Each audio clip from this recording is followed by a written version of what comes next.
E aí, pessoal, tudo bem com vocês? Eu sou o Lucas Santos, sejam muito bem-vindos a mais um vídeo. Hoje nós vamos falar sobre guerra às drogas. O termo guerra às drogas ele foi cunhado pela primeira vez em 1971 pelo presidente americano Richard Nixon, que em uma coletiva de imprensa ele disse que o abuso ilegal de drogas era o inimigo número 1 do Estado e deveria ser combatido com veemência. Então, a partir daí, a imprensa ela popularizou o termo e a guerra às drogas ela se espalhou por diversos países, inclusive os países da América Latina, como o Brasil. E a filosofia da guerra às drogas ela está em reprimir e colocar os traficantes e os usuários na cadeia. Em diversos países, não só a venda, como o uso das drogas é criminalizado. No Brasil, houve a descriminalização do uso. O uso não é crime, porém o porte e a venda de drogas a partir de uma determinada quantidade é sim considerado crime. E existem diversas experiências no mundo que tendem para a descriminalização das drogas. A maioria dos países começam pela maconha, que exatamente porque ela não provoca uma fissura tão grande, e uma abstinência brutal, como outras drogas, como os opioides e outras drogas. E existem alguns lugares no mundo hoje que têm políticas brutais, que criminalizam tanto o tráfico quanto o consumo. Aí eu vou citar o norte do México, o Vietnã e alguns lugares nos Estados Unidos. E existem também alguns lugares em que as drogas são descriminalizadas, como por exemplo Portugal, e lugares onde elas são legalizadas. Aí eu vou citar o exemplo do Uruguai, da Suíça e o estado do Colorado nos Estados Unidos. O que a gente pode extrair de lição desses países que descriminalizaram as drogas? Inicialmente, houve-se um grande alvoroço na população. O pessoal ficou falando, isso é loucura, descriminalizar drogas. Porém, o resultado prático, quase que imediato, foi uma redução no consumo e na mortalidade provocada pelo tráfico de drogas.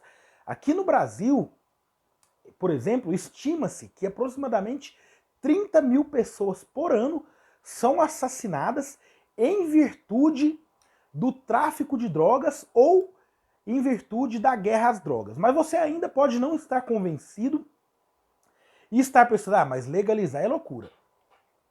Aí eu te pergunto, o álcool não é uma droga, assim como outras drogas ilícitas, vamos falar de opioides e maconha, mas o álcool acontece que ele já foi criminalizado nos Estados Unidos. E no período chamado de Lei Seca americana, aconteceu algo muito interessante. Houve uma escalada de violência e diversas pessoas perderam a vida em virtude do tráfico de álcool nos Estados Unidos. E a gente pode citar aí um grande traficante de bebidas nos Estados Unidos, que era o Al Capone, que a gente sabe, ele é um ícone do crime muito famoso, foi para Alcatraz e tudo mais. Acontece que hoje no Brasil, como o álcool ele é liberado, você não vê uma guerra entre os bares e entre as destilarias, porque elas não precisam, porque o próprio Estado ele garante a propriedade e garante o comércio das bebidas alcoólicas. Como exemplo eu vou citar, o que acontece se você roubar 1 litro de uísque dentro de um supermercado? Eles vão chamar a polícia, ou dentro de um bar. Eles vão chamar a polícia para você. Agora, o que acontece com você se você roubar um papelote de maconha ou de alguma droga dentro de uma boca de fumo? Provavelmente você vai ser executado.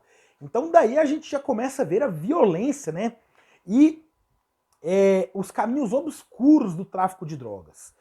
Quando uma pessoa ela decide usar uma droga ilícita, ela tem que automaticamente recorrer a uma boca de fumo. E acontece que ninguém deixa de usar drogas. O pessoal que está usando drogas hoje no Brasil, ele não está preocupado se é legalizado ou não.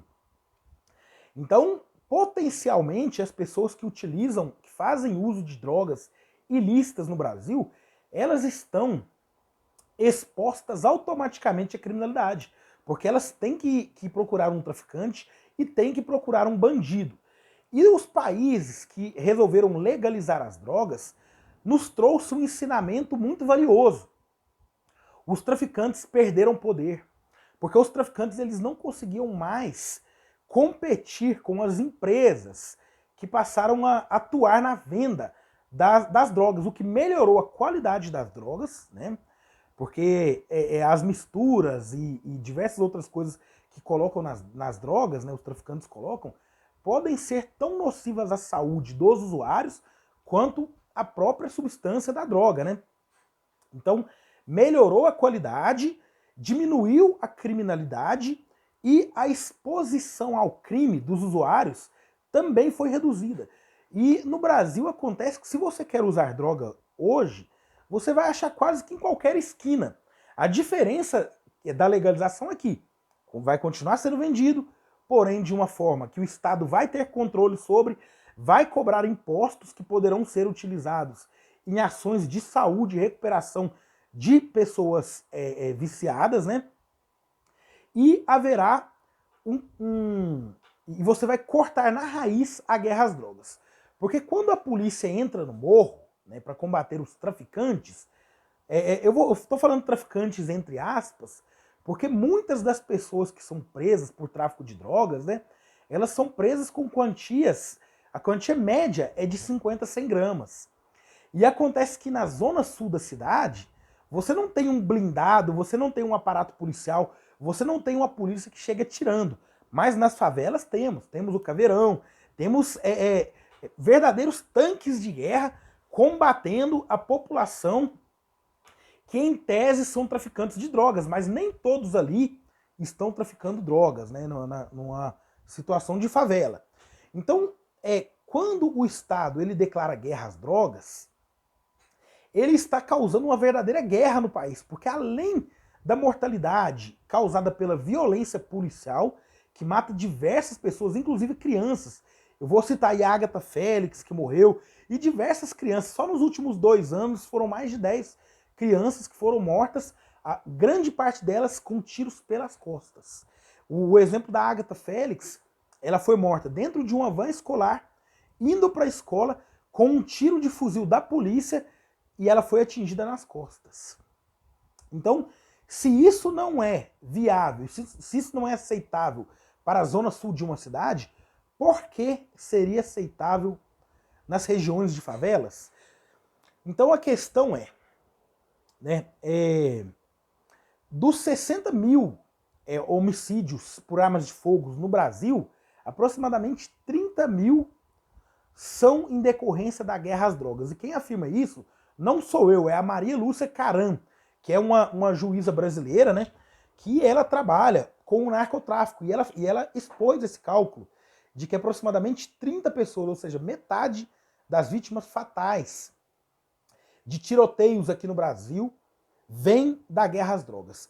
E quando a polícia sobe no morro para matar um traficante, ela consegue, né, eliminar o traficante, que é o dono do morro, ela acaba de dar o primeiro tiro de uma grande guerra, porque a partir do momento que o dono do morro ele é morto, as facções elas começaram uma guerra entre si para decidir quem será o novo líder da facção, né, o novo dono do morro. Eu não estou aqui querendo dizer que a gente deve deixar que as facções tomem conta, mas se você legalizasse as drogas, a razão de ser do narcotráfico no Brasil, ela deixaria de existir. Eu não acredito que esses bandidos deixariam de ser criminosos, não acredito nisso. Porém, você vai cortar o maior incentivo deles, que é a grande quantia de dinheiro arrecadada. Então você retirando essa fonte quase que inesgotável de recursos e de dinheiro do tráfico de drogas, você vai quebrar, né, a espinha dorsal do crime organizado. Porque eles não terão mais condições de comprar armamentos de ponta que eles utilizam todos os dias na favela, e automaticamente os índices de mortes irão cair. E quem diz isso não sou eu. Eu não estou tirando dado da minha cabeça. Os índices dos países como Suíça, Portugal e alguns estados dos Estados Unidos já nos mostram que a taxa de criminalidade nesses locais, nesses estados ou países onde foi legalizado as drogas, entraram em declínio. Mas aí você vai contra-argumentar, mas nesses países eles são desenvolvidos. Eles são desenvolvidos e o Brasil não é. Então pega como exemplo o Chile, que também já tem respostas positivas, né, no combate indireto à criminalidade. E no Brasil, na minha opinião, é ainda mais importante quebrar a espinha dorsal do tráfico. Pelo seguinte motivo, no Brasil o tráfico é ainda mais violento. Se você retira dinheiro do tráfico, eles não terão mais o poder de compra e o poder imperial que eles têm para trazer armas do exterior e para organizar o crime, né, da forma que eles estão organizados, em facções que vão além dos estados e muitas vezes além do país, como o PCC e o Comando Vermelho, né? Então, para terminar aqui a nossa discussão, eu quero deixar o seguinte recado. Eu sou contra a guerra às drogas, porque ela é feita de uma forma burra, ela não acaba com a criminalidade, ela não ataca a venda de drogas e a forma mais clara da gente perceber isso está no preço das drogas. A guerra às drogas vem desde a década de 70 e o preço das drogas nunca esteve tão baixo. Então, pessoal, se vocês gostaram desse vídeo, eu peço que se inscrevam no canal, curtam, compartilhem nossos vídeos, que é a melhor ajuda que você pode dar, tá bom? Muito obrigado e até o próximo vídeo.